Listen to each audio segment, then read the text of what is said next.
Hey folks, I'm back with the final round of the 2021 National Open from Vegas, Nevada. In this round, I was playing against Grandmaster Vladimir Belous, originally from Russia, but also has been living in the US for the last couple of years. And I've played Belous twice before, each time with white, and I'm kind of familiar with his style. He's essentially extremely dynamic player, very tricky. He likes to play quickly and kind of put pressure on you in the opening. And when it comes to the opening, he generally likes to kind of mix things up and get you thinking, from the get-go.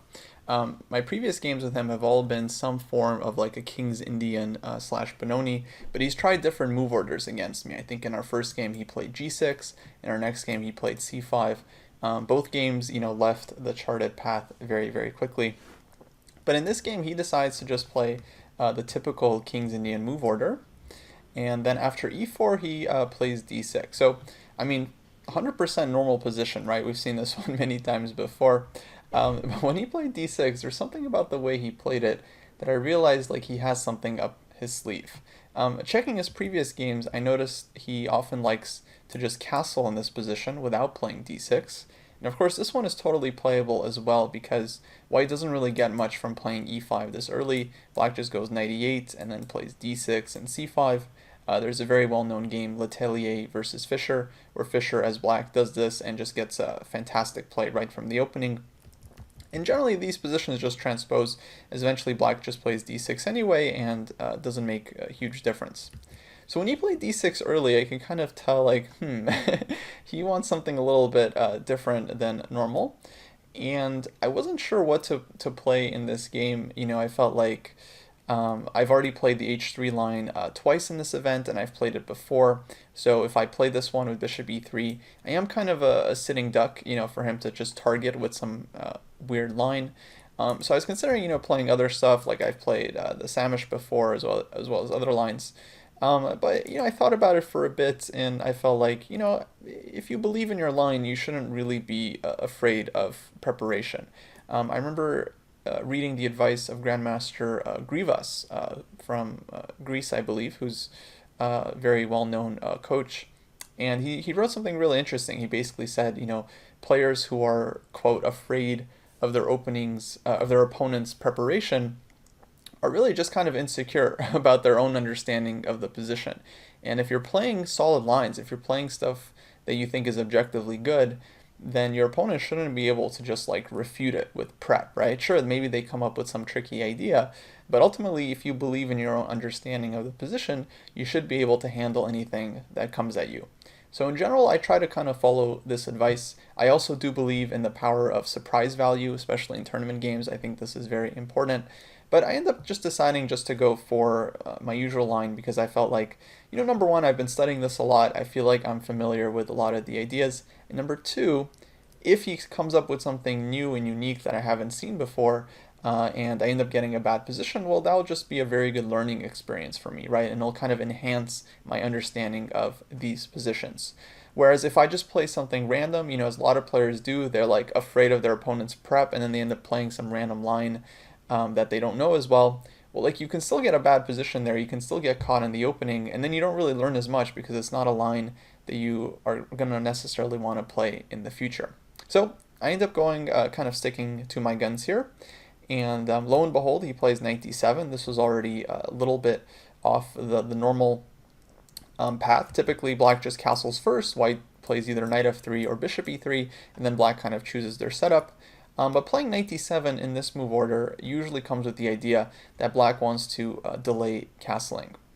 There's also a line actually that's been pretty trendy lately to just play e5 in this position.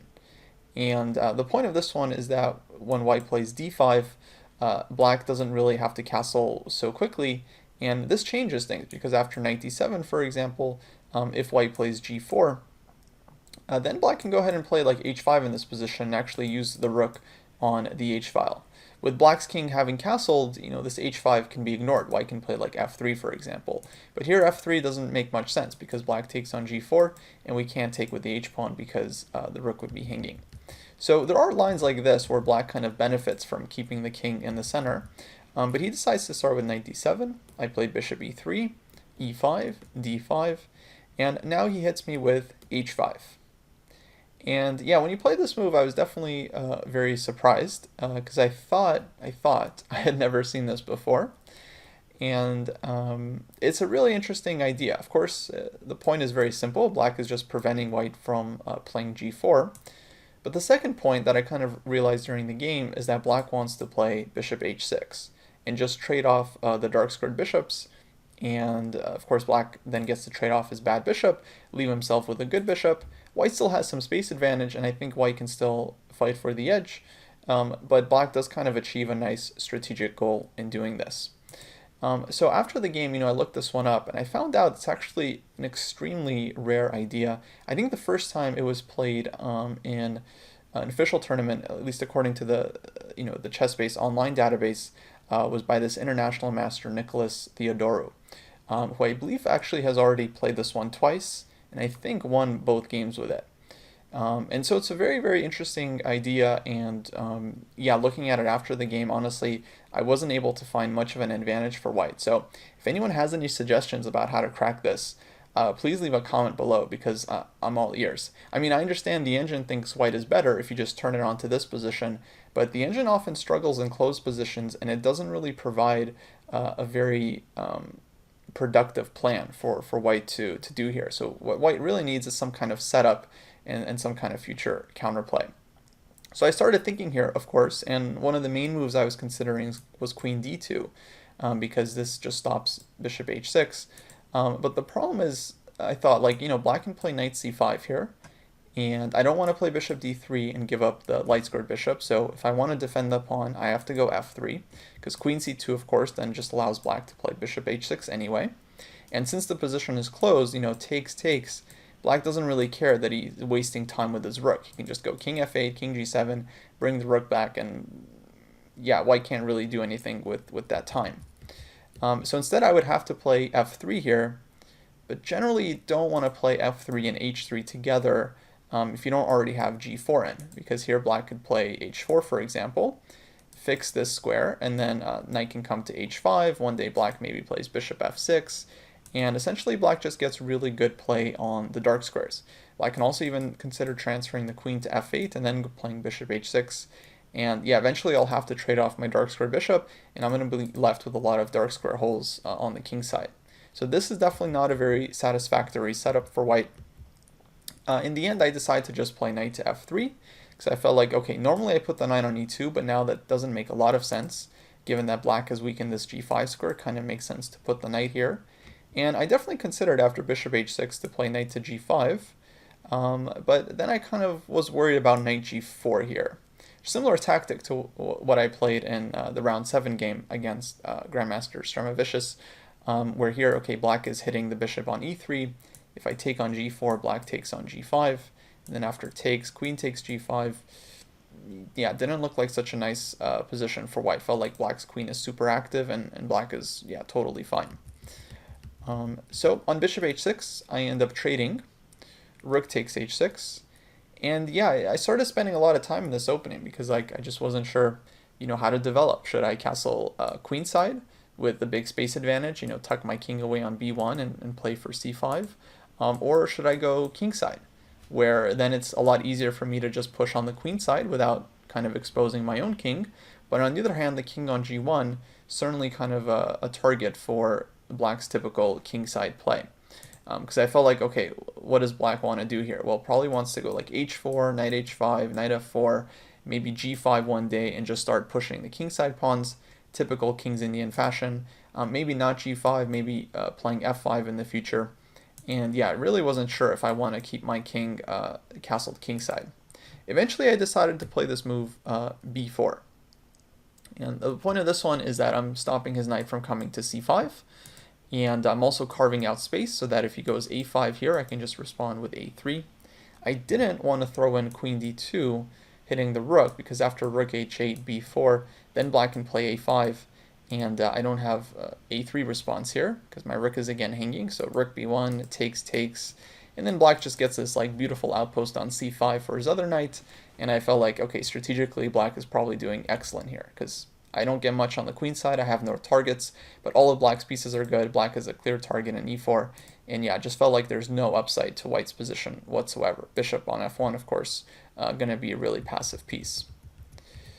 So yeah, I ended up playing b4. I mean, I think if I had this position again, I would probably choose the move bishop to e2. And I would go for this plan of just castling kingside. You know, after analyzing it a bit, I don't think black's attack is that dangerous. And white does get play with like knight d2, rook c1, b4, c5, and this kind of thing. So for example, I was looking at a line like maybe black goes a5 now, knight d2, h4, castles, and this bishop on e2 is covering the h5 square, so if knight h5, I can just trade it off. And yeah, even this position I think very, very unclear. Black can play like g5, white will play a3, knight f8, and here the engine points out, you know, as soon as this knight leaves the d7 square, white should just immediately play c5 and go for this break. And this is one idea, you know, that I definitely should have used in the game a lot earlier, is just trying to break with c5. If black takes this one, then white's knight comes to c4, and this pawn is hanging, and white can threaten to open things up with d6. This would not be fun for black with his king kind of stuck in the center. You know, second knight can come to b5 as well. So if I had this again, I would have tried bishop e2, but I'm still not convinced white actually gets much of an advantage. So again, if you guys have any suggestions on how to play this position, I'm all ears. One thing I looked up after the game is that, you know, on e5, white certainly doesn't have to commit with d5 and can play a move like knight f3 instead. And this allows black to kind of open the position with ed4, knight takes d4, and castles. And I think this position would be good for white without the h3 pawn. Because without the pawn on h3, you know, white can play f3 and defend the pawn this way and go bishop e2. It's very much like a Gligorich system, where I think white has decent chances for the advantage. But with the pawn already on h3, if I play a move like f3, or let's say bishop e2, black goes rook e8, and then I go f3, well then black has really annoying play with knight h5 here. You know, this is a typical King's Indian idea, and a lot of the dark squares are weak, in particular the g3 square. If my pawn was back on h2, I would say this is not that dangerous for white, because I can even go like g3 at some point and just restrict the knight. But with both pawns pushed up, yeah, my structure is basically Swiss cheese and not very comfortable for white. Black also has ideas like f5 coming. So this might be possible, you know, something like queen c2 and even castling queenside, but wasn't really able to analyze it super deep, and it felt like black does get reasonable counterplay here as well. Okay, so going back to the game, I end up pushing b4, and here black plays h4. I actually think this was a mistake on my opponent's part. I think he should have started with a5 first, so then on a3 he can always threaten to take and take the rook on a1, so my queen here has to be kind of on guard. He starts with h4, which actually allowed me to just immediately play c5 if I wanted to, and I think I definitely should have. Now he can't take twice because the e5 pawn is hanging, and this is a more important pawn for white to take. And if black ignores this, let's say like knight h5, well here for example I can go queen to d2, hitting the rook, rook h8, rook c1, and now my rook is well placed on the c-file. I have ideas of taking on d6 and playing knight to b5. And here I think white actually is getting some real initiative, because black has to now deal with this knight b5 threat, and it's not so simple. Maybe has to do something like a6, but anyway, white will get counterplay on the queen side. As it happens, I played queen d2, rook h8, a3. Again, I think c5 might have been a little bit better there. And now black goes a5. And now, of course, rook on a1 is hanging, so I have to move it out of the way. I decided to go rook to b1, but I couldn't really explain to myself why I chose this move rather than maybe the more natural rook c1. I think I was still trying to like keep my options open, maybe like castling and then bringing the other rook to c1, and then that would make a lot of sense if I can get that in.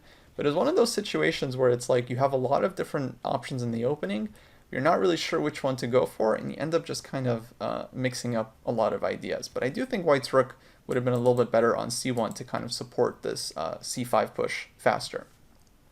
In the game, black plays knight h5. And this is where I really just start to second guess everything. I mean, objectively, I think my position is kind of still okay, but honestly, I just actually didn't really like any of my options here, because now if I develop the bishop, knight comes to f4, and then if I castle here, once again, I'm very concerned about this attack with g5, rook g8, and knight comes to f6, g4. Just looked super, super dangerous. And objectively, I'm not even sure what's white's best plan at this point. Maybe something like queen e3 and then bringing the knight to d2. But then we end up getting something similar to the game, and yeah, it's kind of a tough spot. So I end up playing this move, queen to g5. And yeah, definitely a very questionable move. Obviously looks very strange to offer the queen trade in this way. And it honestly doesn't even work for a number of ideas. Number one, my point was to just attack the pawn on h4. And if black plays knight f4, for example, I wanted to take on d8 and play knight to g5. And here my idea was that I'm threatening knight f7. If the king defends this one, then the other knight comes in with knight b5. This, I think, is okay for white. So the point being that if black plays c6, I can take on d6 here, and then take on f7, and I'm getting a lot of pawns and the rook for eventually 2 pieces, but I feel like I'm getting a lot of pawns here, so this is probably okay for white. I can also take on g6 at some point. But what I missed, even in this position, was that black can actually play rook h5. I was kind of thinking like, well, he has to defend the pawn this way, and then I can go back knight f3 and force him to defend this pawn, and that looked okay. But actually rook h5 just kills white's idea, because knight takes f7, king e7, and knight is just trapped. So this is already one thing, I messed up. Second thing is that black can just play knight df6. And of course I realized this was possible, but I kind of felt like, well, if he does this, 2 things. Number one, maybe I can just take on h4, and rook is hanging, so he doesn't have any discoveries. And secondly, he is kind of stuck here because his knight doesn't really get to f4. So, for example, if I make, I end up playing c5. Here, if knight f4, I just take on e5, and knight on f4 is hanging. So he doesn't really have this move that he's trying to make. The problem is, it's like, okay, I'm stopping his idea, but I'm not really stopping it forever. And he finds a very simple way to get his knight to f4, and once he kind of shows it, then it's like, well, my queen on g5 it ends up being just completely misplaced, right? It's like I'm fighting on the king side, where black has a lot more pieces and a lot more space. And yeah, my queen is just kind of in no man's land. So knight f6, I definitely thought about taking this pawn here, but I realized he has a couple things. Number one, he can go a b4, and rook a3. And after knight b5, which would be kind of the typical response, I was thinking maybe he just takes on f3, sacrificing the exchange, and then something like king f8, king g7, and defends the rook. Knight comes to f4, and my position just looked awful. Like, I have no development. Rook's disconnected, bishop doesn't really get out, and queen is just going to be like stuck on the king side, doing nothing. So I wasn't sure objectively, like if black has just full compensation or even an advantage. Stockfish already thinks black is like slightly better, which I think says a lot, given that white is just up full exchange and a pawn. Yeah, once I started looking at this position during the game, I just wanted nothing to do with it.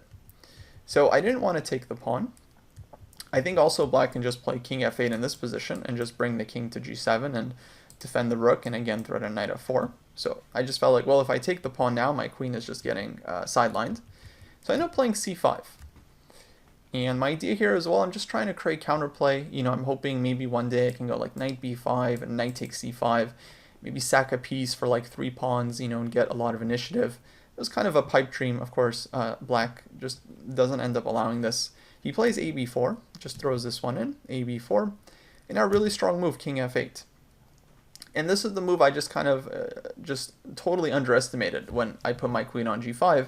So I didn't realize, king is just coming to g7, and then he'll be able to put his knight on f4. I won't have any knight takes e5 tricks. Already he can consider playing knight f4 here.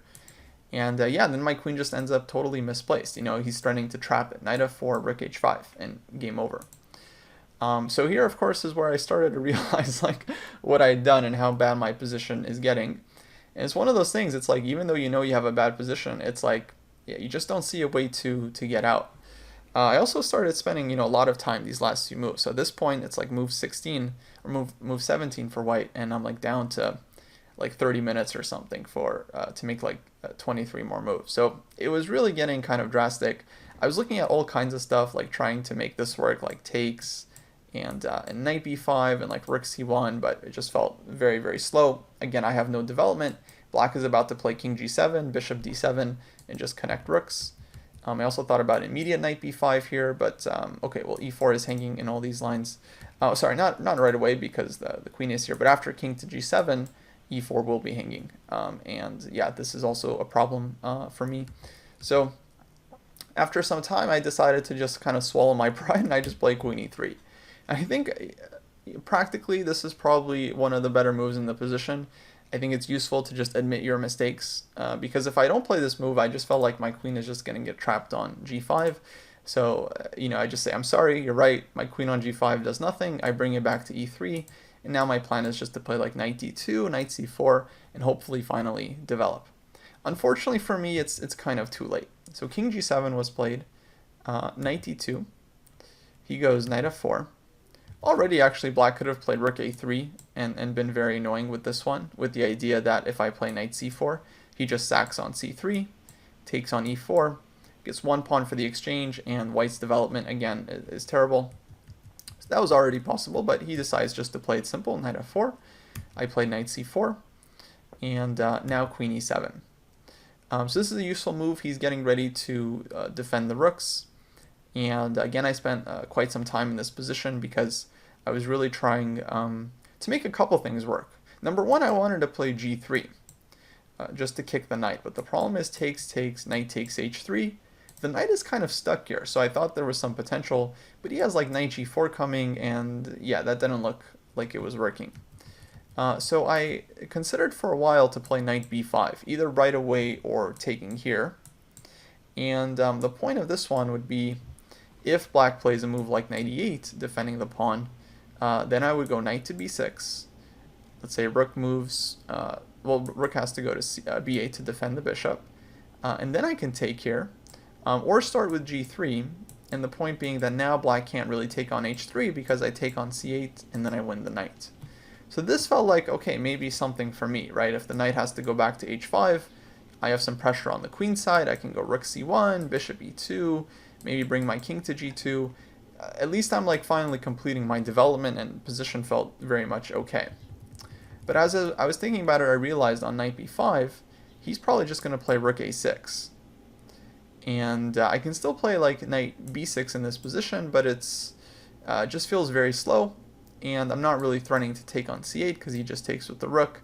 And position is opening up, but like my king is just going to be stuck in the center. So this definitely didn't feel very good. You can also just play like bishop d7 here, I think, and yeah, I think black is just totally fine. And same thing on immediate knight b5. I felt like black can probably just get away with going rook a6 here, and I didn't really see any way to any good way to continue here at least. So after some time, I ended up playing a pretty strange move. I would say king to d1. I mean, my idea here was that, like, I of course can't develop the bishop now because g2 is hanging. And if I go rook g1 and then develop the bishop, well, how am I castling, right? So my rook is on g1. So this didn't make a lot of sense. I definitely considered f3 here for a while to put the king on f2, but I felt like this is very much an imperfect solution as well. Now this knight can come into g3, and then if I play king f2, f5 will be played, rook f8, and just looked like a ton of pressure from black. So I decided, I don't know, I'm going to play king d1 here. I'm just playing for any upside that I can get. And my point was, okay, I want to put the king on b2, maybe trade off the rooks on a1. And on the queen side, it felt like, well, I have a lot of space, so it's really not that easy for black to open things up, or so I thought. And if I can just one day develop and bring the second rook to c1, my king will be tucked away on the queen side. I thought maybe I have a fighting chance. Of course, things didn't work out. So black goes bishop d7, very simple move, just connecting rooks. I play king c2, kind of following my idea. And here he finds really strong, a really strong shot with b5. And the point of this one is he's, of course, attacking my knight. If my knight moves back somewhere, then he can just take on c5 at some point and open up the b file. He can also just play like c6 and just open up everything. So I thought about two things here, either taking on b6 or taking on d6. I thought this one is interesting because I can play knight a5 and hopefully keep things blocked up, but actually no chance. Like rook c8, he's already threatening to take this one, and if I take with my king, then he takes twice on d5 and wins the queen. If I take with my queen, then the other rook comes to c8 and he has knight takes c4. And basically white just doesn't hold here. You know, king b2, he can just take on e4, and my position collapses. The d5 pawn will fall, and I just have way too many weaknesses. Black has zero weaknesses whatsoever. It's just black's position is just much, much better, and yeah, completely winning. So I decide to take on b6, and of course I already understood his idea was to play c6 here. If black just takes back on b6, then at least I get queen takes b6. This one is hanging, and of course I think black has some compensation, but at least it doesn't feel like that much. But his move c6 is of course much stronger, because now he wants to take a bunch of times on d5, and yeah, I simply have no way of keeping the position under control. So I take on c6, bishop takes c6, king b2. I set a little bit of a trap here that of course he was never going to fall into, but if black had played d5 in this position, which looks super natural because b4 is hanging, well then I go e takes d5, and if he takes on b4, I actually go king c1, and black doesn't actually have any follow-up threats. Queen is hanging, bishop is hanging. This would not be good here. White would actually just be winning a lot of material, and black's attack wouldn't be going anywhere. Of course, he could do this anyway and just like take on d5 and just take on d5 with the bishop. And yeah, position is just opening up. He's starting to take on b4 now. Rook is coming to c8. White's king is just way too exposed. But he decides to keep it simple. He just starts with rook c8 first. At this point, I'm in just heavy time trouble. You know, my position's horrible. King is about to be opened up. Still no development. You know, I just didn't know what to do here. If I go g3, then he just drops back knight e6. Knight comes to d4, and that just looks awful. So yeah, I end up just losing very quickly, but at this point, the position is already very far gone. So I play knight a5, just, I don't know, hoping to block the a file. But now he hits me with d5, now that this one is a much bigger threat. And I can't play queen c5, unfortunately, because he just takes and wins the piece on a5, and all my pawns are stuck. So essentially, is just lost. It's just all over. You know, everything is opening up, and eventually the rooks will come to b8, and my king is a goner. Rook on h1, bishop on f1, still totally undeveloped. I tried knight a2 here. He played d4, queen b3, takes on e4, rook c1. And just very simple, he takes on c1, knight takes c1, rook to b8, and here I decided to resign because, like, I mean, the b6 pawn is about to fall. If I push b7, he can just take this one, and if I go knight c4, defending the pawn, well, just bishop d5, simple move, and then he can take here next. And of course, the b pawn is going to be a big target. Black has these two super strong pawns in the center, and yeah, still no development from my side. Also, with me just like about to flag, like going under 5 minutes or so, I just felt like, yeah, it's over, and I decided to call it quits. So very, very tough game to finish the tournament off. I mean, you know, I really attribute this one to just getting surprised in the opening. Perhaps I chose the wrong line, you know, for this specific game, but still a very interesting opening overall, and this is an idea that I think I, as a King's Indian player myself, can probably end up using. Hopefully I'll be able to use this one against another unsuspecting h3 player, because I think the idea itself is very, very interesting and very, very sound, not just like a one-time thing.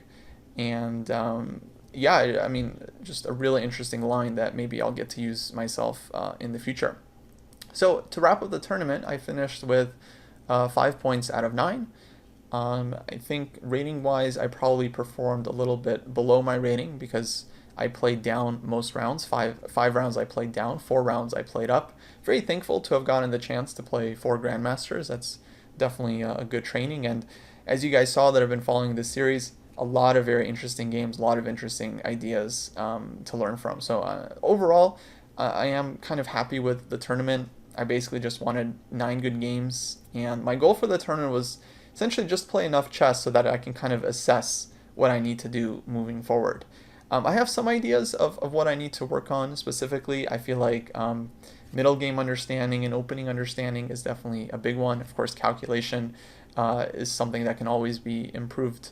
And I also managed to finish with a plus score in the tournament, which was cool because at the National Open, they do this thing where if you finish with a plus score, they give you a $50 gift certificate to the bookstore, which at least feels like something. You know, of course, I was nowhere near winning a prize, but winning $50 that you can spend on some chess books, I think is definitely more than just like a small consolation. Really feels like you come away with something. And I got a couple of nice chess books to add to my collection. So I was pretty happy about that. Well, that's going to wrap it up for this series. Hopefully you guys enjoyed the analysis. If you did, please let me know in the comments below. Please subscribe to the channel, I guess, if you haven't already. And make sure to follow youtube.com/ChessDojo. That's where I upload most of my videos these days.